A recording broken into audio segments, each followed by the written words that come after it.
కడపగడ్డపై కొత్త రాజకీయానికి తెరలిగిసింది. జగన్ ప్రభుత్వ హయాంలో చెత్తపై పన్ను పడింది. దాని రద్దుకు కూటమి పార్టీలు ప్రచారంలో హామీ ఇచ్చాయి. ఇప్పుడు ఆ ఇష్యూకి సంబంధించి టీడీపీ, వైసీపీ నేతల మధ్య మాటల యుద్ధం మొదలైంది. కడప టీడీపీ ఎమ్మెల్యే మాధవిరెడ్డి, వైసీపీకి చెందిన మేయర్ సురేష్ బాబు సై అంటే సై అనేలా తగ్గేదే లేదు అంటూ డైలాగ్ వార్కి దిగుతున్నారు. ఈ వ్యవహారం రాష్ట్రమంతా కూడా హాట్ టాపిక్ గా మారింది.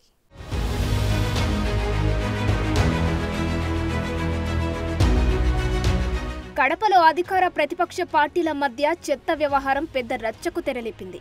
చెత్త సేకరణ, చెత్త పన్నుపై ఎమ్మెల్యే మాధవిరెడ్డి, మేయర్ సురేష్ బాబుల మధ్య మాటల యుద్ధం కోటలు దాటుతుంది. అసలు ఇక్కడ జరుగుతోంది ఆధిపత్య పోరా, లేక నిజంగా ప్రజల కోసమే నేతలు సవాళ్లకి దిగుతున్నారా అనే అనుమానాలు కలుగుతున్నాయి. కారణం ఏదైనప్పటికీ వీరి డైలాగ్ వార్ పొలిటికల్ వర్గాల్లో పెద్ద చర్చకు తెరలేపింది.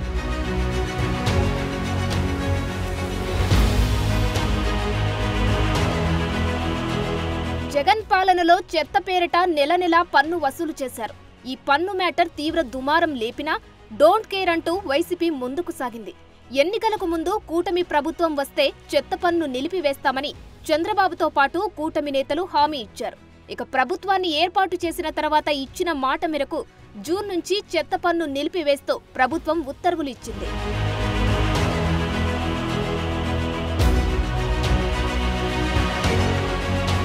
గత ఎన్నికల్లో కూటమి ప్రభంజనం సృష్టించి ప్రభుత్వం ఏర్పాటు చేసినప్పటికీ కడప కార్పొరేషన్ మాత్రం ఇంకా వైసీపీ పాలకవర్గం చేతుల్లోనే ఉంది. వైసీపీకి 50 మంది కార్పొరేటర్లు ఉంటే టీడీపీకి ఒకే ఒక్క కార్పొరేటర్ ఉన్నారు. దాంతో కార్పొరేషన్ పరిధిలో వారి ఇష్టారాజ్యంగా కార్యకలాపాలు సాగించారని ఆరోపణలు ఉన్నాయి. జగన్ హయాంలో ఇంటింటి నుంచి చెత్త సేకరణకు 100 ఆటోలను తీసుకున్నారు. ఇవి అప్పటి వైసీపీ ముఖ్య నేతల అనుచరులవని టాక్ ఉంది. లక్షల్లో కార్పొరేషన్ నిధులను చెత్త ఆటోలకు చెల్లిస్తూ వచ్చారని ఆరోపణలు ఉన్నాయి. అయితే కూటమి ప్రభుత్వం వచ్చాక ఇంటింటి నుంచి చెత్త పన్నుల వసూళ్లు నిలిచిపోయాయి.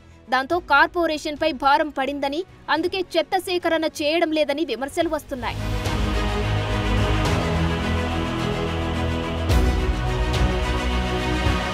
అలానే చెత్త పన్ను వసూలు చేయాల్సిందేనంటూ మేయర్ సురేష్ ఆదేశాలిచ్చారు. గత వైసీపీ ప్రభుత్వ హయాంలో మాదిరి పన్ను వసూలు చేయాలని అన్నారు. పన్ను కట్టకపోతే చెత్తను సేకరించమంటూ వార్నింగ్ ఇవ్వడం పెద్ద దుమారానికి దారితీసింది. ఈ క్రమంలోనే కడప కార్పొరేషన్ వ్యవహార శైలిపై ఎమ్మెల్యే మాధవిరెడ్డి తీవ్రస్థాయిలో ఫైర్ అయ్యారు. కూటమి పార్టీ అధికారంలోకి రాగానే చెత్త పన్ను రద్దు చేస్తామని హామీ ఇచ్చామని, జీవో ఇవ్వకున్నా చెత్త పన్ను వసూలు చేయలేదని వ్యాఖ్యానించారు. కడప మేయర్ చెత్త పన్ను వసూలు చేసుకోమని చెప్పడం సరికాదని ఆమె మండిపడ్డారు. వైసీపీ నేతల కనుసన్నల్లోనే కడప కార్పొరేషన్ అధికారులు పనిచేస్తున్నారని అన్నారు. కడప కార్పొరేషన్ పరిధిలో చెత్త ఎత్తకపోతే కమిషనర్, మేయర్ ఇంటి దగ్గర చెత్త వేయాలని ఆగ్రహం వ్యక్తం చేశారు. పార్టీలు వేరని చెప్పేసి ప్రజల్ని ఇబ్బంది పడితే మాత్రం ప్రజల నుంచి రెవల్యూషన్ వస్తుంది చెప్తున్నాను. నేనైతే ఆ ప్లేస్లో ఉంటే నా యొక్క చెత్త కలెక్ట్ చేయకుండా ఎనీ కార్పొరేటర్, ఎనీ మేయర్ ఆపితే నేను ఆ చెత్త తీసుకుపోయి కార్పొరేటర్ ఇంట్లో, మేయర్ ఇంట్లో తోసేస్తాను. వాళ్ళు ఎత్తుకుంటారు. ప్రజల నుంచి విప్లవం రావాలని కోరుకుంటున్నాను నేను. ఎందుకు చేస్తారు వీళ్ళని కూర్చోబెట్టిన స్థానానికి విలువ ఇవ్వండి. మీరు ప్రజల్ని ఇబ్బంది పెట్టకండి. మీ పర్సనల్ కక్ష ఉంటే ఇలాంటి విధానాలు చేసే మీ నాయకుడు ఈరోజు 1+10కి దిగిపోయినాడు. రేపు మీ పరిస్థితి ఏందో మీరు గమనించుకోండి. దయచేసి మీకు మరొకసారి విజ్ఞప్తి చేసుకుంటున్నాను. మీరు కార్పొరేషన్లో పారిశుద్ధ్యానికి సంబంధించిన, కార్పొరేషన్కి సంబంధించిన వ్యవహారాలలో మీ యొక్క ఇన్ఫ్లుయెన్స్ వాడేసి మీరు ప్రజల్ని మాత్రం ఇబ్బంది పెట్టకండి. ప్రజలు కూడా నా పేరు వాడుకొని ఎవరన్నా మాట్లాడితే మీరు ఎవరు నమ్మకండి. నేను నా మనస్స, వాచ, కర్మన కడప నియోజకవర్గ ప్రజల సేవలో నిమగ్నమై ఉండాలని ఈ సందర్భంగా తెలియజేసుకుంటున్నాను. ఎమ్మెల్యే మాధవిరెడ్డి వ్యాఖ్యలను మేయర్ సురేష్ బాబు ఖండించారు. చెత్త పన్ను వసూలు చేయవద్దని ప్రభుత్వం అధికారిక ఆదేశాలు ఇవ్వలేదని అన్నారు.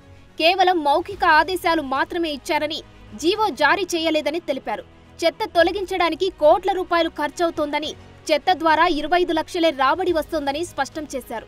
3 నెలల నుంచి ఎవరూ చెత్త పన్ను కట్టడం లేదని, పన్ను వసూలు చేయకపోతే సిబ్బందికి జీతాలు ఎలా ఇవ్వాలంటూ ప్రశ్నించారు. ఎమ్మెల్యే హుందాతనంతో వ్యవహరించాలని సురేష్ బాబు కామెంట్స్ చేశారు. కొత్త పిచ్చగారికి పొద్దురగదన్నట్టు కొత్తగా రాజకీయాలకు వచ్చాం. ఎప్పటి నుంచో మేము రాజకీయాల్లో ఉన్నాం. స్థానిక సంస్థలు చిన్నచోక్ గ్రామ పంచాయతీగా 10 ఏళ్ళు ఉన్నాం.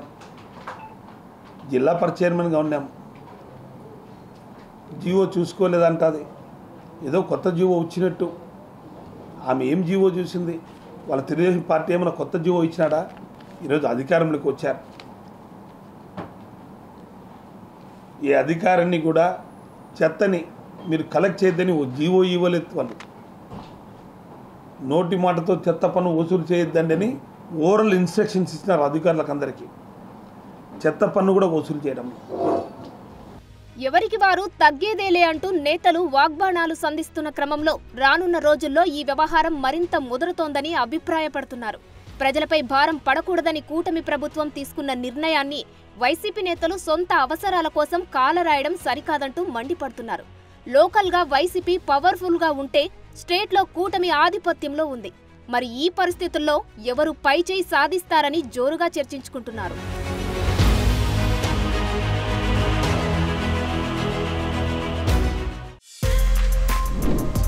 For more videos like this, subscribe Big TV channel.